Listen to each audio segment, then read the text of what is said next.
National Park Nighthawk softball is on the Nighthawk Network, your official home for National Park Nighthawk athletics this season. We're here with the coach, Coach Autumn Wyatt. Coach, congratulations on a great first season with National Park College. You came in, you joined our family back in September of 2021, hit the ground running, and all of the accomplishments, all the achievements, all the great things this team did speaks for themselves. But tell us what it was like coming into this family and kind of late in the game as far as softball preseason goes and planning for the season. What were some of the things that maybe you ran into, some of the challenges along the way that you had to address even in your first week at National Park College? Well, first of all, welcome back, Mark. You've been sorely missed, so it's nice to have you Thank back you. and get the podcast going again. But yeah, like you said, I hit the ground running. I had only been at University of Arkansas Monticello for about 2 months before this opportunity arose, and I came in, luckily was chosen to lead the program, and I came in, I think it was September 7th. It was right after Labor Day, and we had a fall game scheduled in 2 weeks, and Jason Huddle was like, we're going to push that back a little bit. We're going to cancel your September games, kind of let you get your feet wet, get some experience with the girls and everything. So, but we still started about 4 weeks after I got there. We were playing our first game. So I was frantically trying to make a PowerPoint of expectations, get to know me, what our goals are for this year. And then at the same time, okay, we got to get on the field. I have to teach them my style of a throwing program, how we're going to warm up, our daily drills, our first and third situations, our cuts and relays. I mean, it was a lot to jam in, and then before you knew it, we were on the road playing and kind of just thrown into fall season. And our first fall series was against A&M Texarkana, which is a nationally ranked NAIA program, and they're a very good team. And the first game didn't go as well as we had hoped, but then the second game we fought them 2-1, and I was like, whoa. A month in, we barely know each other, and we are already competing against a four-year school. That's kind of how I knew this team was talented and special. And then going from there, the fall was really, just trying to get our feet under us, trying to learn all of the different nuances of how I want things done, different personalities, how they're going to fit into the program, getting our academics all lined up, because that's one thing I want us to be known for, not only is winning ball games, but also being good in the classroom. So getting that tied in and then rolling into season a couple months later. We asked a lot of everybody involved, really. We asked a lot of you coming in. We asked a lot of these players, many of them returning, some of them joining the family for the first time, to come in, and a lot of newness and a lot of culture that had to either be redefined or reestablished. And it sounds like that grew pretty quickly, the bonds and the chemistry between you and your players. And what was it about this group that made that adaptation happen so quickly? I think it was just, I kind of approached the sophomores with, look, this is what it is. I was chosen to lead the program. Luckily enough, I have you as a sophomore class, which was an amazingly talented and class of great leaders. And so I told them, I said, look, this is your last season. Some of you will never play softball after this season is over. We had this talk in one of our meetings, and there were some tears shed of, hey, you've got to leave it all on the field this year. You've got to hold each other accountable, because softball is going to be done for a couple of you after this year's over. So we want to play with each other as long as possible and really get everyone on the same page. And I think once kind of that slap in the face of reality set in, it was all hands on deck of, okay, I'm going to make this season count. So the season rolls around, and it was a season to remember. We go back a year, and this was a group that made it all the way to the championship round of the Region 2 tournament. A lot of success under Coach Jesse Taylor. Mm-hmm. And did you feel a lot of pressure knowing what the team accomplished before you to try to either match or go beyond what this team had already accomplished in such a short amount of time? Oh, absolutely. Jesse did an amazing job with the program of only in the second year reaching the regional finals. Like, that's incredible to recruit a team, but recruit a talented team as well that can get that far. So the pressure was definitely there. I think I felt it and the girls kind of felt it of matching last year, whether it be the wins, whether it be how far we make it. So that was kind of on our shoulders all season, but we didn't make the regional finals, but I do think that nonetheless this season was one to remember. 11-6 in Region 2 play. That was good enough for a second place finish in Region 2. And you finished one game away from that final round in the Region 2 tournament. Here's some things that you and this team did do to go above and beyond this year. 27 wins, the most in program history in a single season, a remarkable statistic. Not just one, but 2 8-game winning streaks, which is the most in program history. A win over North Art by 15 runs is the biggest lopsided victory in school history. 9 shutout wins, most in program history, and 8 different single season offensive records shattered, as well as multiple pitching records like wins, saves, and strikeouts. And let's go there. You know, this group, we've had some new faces, of course, that had come in and make a huge impact. Some of the returners really stepped up in terms of skill and capability. And what can you say for some of these leaders that really helped pave the way for your success this year? Mm-hmm. Oh, I have goosebumps just hearing those stats. I'm so proud of them. I think it was a very balanced as far as the upperclassmen. I say upperclassmen, the sophomores and the freshmen coming in and contributing. So we had 6 all-region members, and it was an even split, 3 sophomores and 3 freshmen. So that means that our sophomores are leading in the right way, but our freshmen are not afraid to step up and make themselves known too. So I think that was a great feat right there. We talked about the all-region honorees. We've had NJCAA Players of the Week and National Players of the Week. And these student athletes were killing it, not just on the field, but in the classroom as well. Mm-hmm. Absolutely. I mean, these region Players of the Week, National Player of the Week, I mean, that just helps put National Park on the map is what it does. It's someone sees that on their feed and says, well, I've never heard of this school. Like, let me look into it. And then they see our beautiful school and our beautiful city, and that's how you gain interest. And of course, all of this kind of culminates into a very huge achievement for yourself as coach, winning Coach of the Year. It's the first time we've ever had that in our softball program.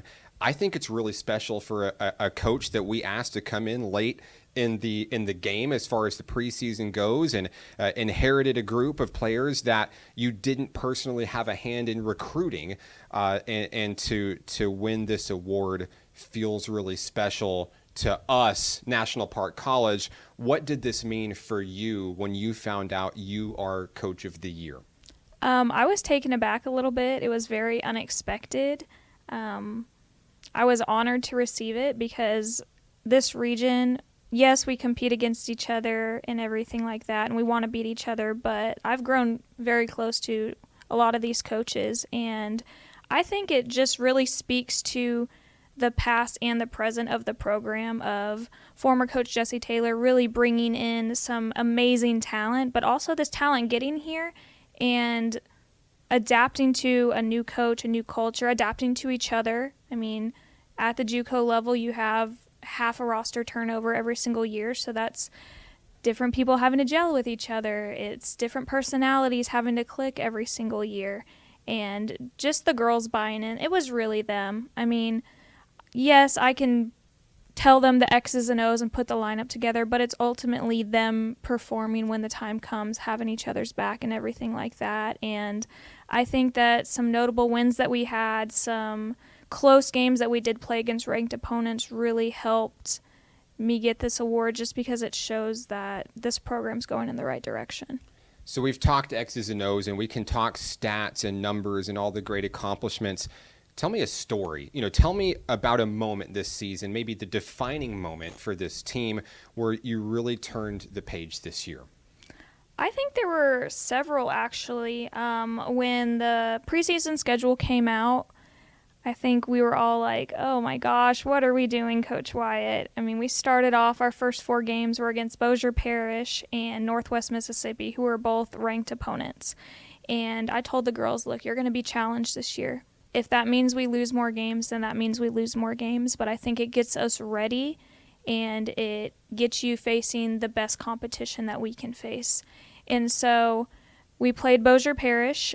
We did get run ruled both games, but my girls that had returned and played Bossier the year before, they told me, look, we did not feel that we were, I don't know, mismatched this year. We felt like, yeah, we did lose, but we still held our own. And when they did get the hits and everything, they were on really good pitches. It was just, hey, they were the better team that day, but they never felt discouraged or anything. And then going over to the Northwest Mississippi games, we competed well. I mean, that is a great team that made it to the national tournament, and we were never out of those games either. So the fact that they could stay positive even after those first 4 losses of the year and continue rolling was, I mean, when I knew this team was special as well. And then the first time I cried after a win was when we played Crowder. So they played them the year before. Things didn't go well. And Crowder is a notoriously, amazing program. And so we came away with the win, and I got in the circle and I just broke down because I'm like, do you guys just realize what we did? Nobody expected us to win this game, but I hope that this shows you what this team is capable of. And I think we kind of fueled the fire under Crowder because they did win about 20 plus games in a row after that. But it just shows our girls that it doesn't matter who's on the other side, who's in the other dugout. I mean, we have a chance every single time we step on the field, and that if we can beat Crowder, if we can compete with these teams that are going to the national tournament, then we have a chance every time. So, Coach, your final game of this season when this team fell in the Region 2 tournament, what was that like? What was the meeting in the huddle like after that game? And what message did you send to your players once the season had finally ended? It was a very emotional meeting after the game. We kind of kept it short and sweet on the field just to give the other team time to get on and get the tournament flowing. But I took them over to the batting cages to the side, and we talked for about 30 minutes. There were a lot of tears. I told them that I would never choose another team over them, regardless of the outcome of the game, that I would always choose those 17 girls that we ended the season with every single time. And I told the freshmen let this feeling sit with you. Let this feeling fuel your fire for next year, because it stings. It really does. When you come back from such a large deficit in that game to push it to extra innings and then you get walked off by your rival, I mean, that is a punch to the gut. So I kind of let them sit with that emotion. Yes, we're going to get over it, but remember that feeling of we don't want the season to end like that again. We want to end on top. And then after that, it was just girls went around and talked about their experience this year, and there were so many tears about, you guys made me love the game again. You guys gave me confidence in myself, and you guys have helped me develop into the woman that the little girl who started softball wanted to be. And it gets me emotional thinking about it, because that's how I know that we did things right this year, of just the love that they had for each other. And I sat with each girl and I hugged them and we cried, and I just told them how much they meant to me in the program. What a season, and what a first year for you. The future is certainly bright for this program. That was very evident by the progress this year. So we closed the book on 21-22, and now we look ahead. What can you tell us about what's next for Nighthawk softball? So we're going to look very different next year. So our incoming group is going to actually outnumber our returners. So there's going to be a lot of new faces, but there's going to be a lot of names that you need to get familiar with, because they will be in the record books. They will be players of the week. They will be doing all great things. So we have a mixture of players from Arkansas as well as Texas, is how this class is shaping up right now. So I have a lot of versatile players. So one thing I really wanted to do with this incoming class and classes going forward is have a lot of depth at each position. So every girl I'm bringing in has the ability to play 2 or more positions. And that's super important, because it allows me to make different lineups, and really, if something's not going right, I can plug someone else in and we don't miss a beat. And these girls that are coming in played for very good programs, which I think is going to help them be ready for college. So little plug, I have several girls from Benton High School, which finished third in the nation in the last national poll and just won their second in a row state title. I have a couple girls from Texas who went super deep in playoffs. I have a incoming pitcher of the year for her district, incoming first team all district players, a transfer from a 4-year university, and then we have a couple more in the works right now. So it's going to be a good incoming class that I think is going to fit very well on the field. Very, very smart girls in the classroom that are going to go on to med school and just do awesome things that's going to make NPC proud. And they're going to gel very well with the culture as well. Coach, last but not least, I believe the future of Nighthawk softball is still growing even this summer. You have an elite prospect camp coming up later in the summer. What can you tell us about that? Yes, so July 12th at Majestic Park, we are hosting our second prospect camp that I'll be a part of.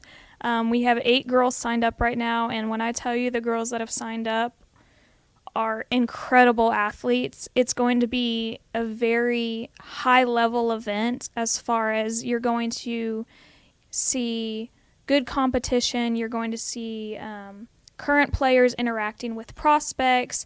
They're going to be put through some high-level warm-ups, throwing progressions and drills that they would expect to see and participate in as members of Nighthawk softball.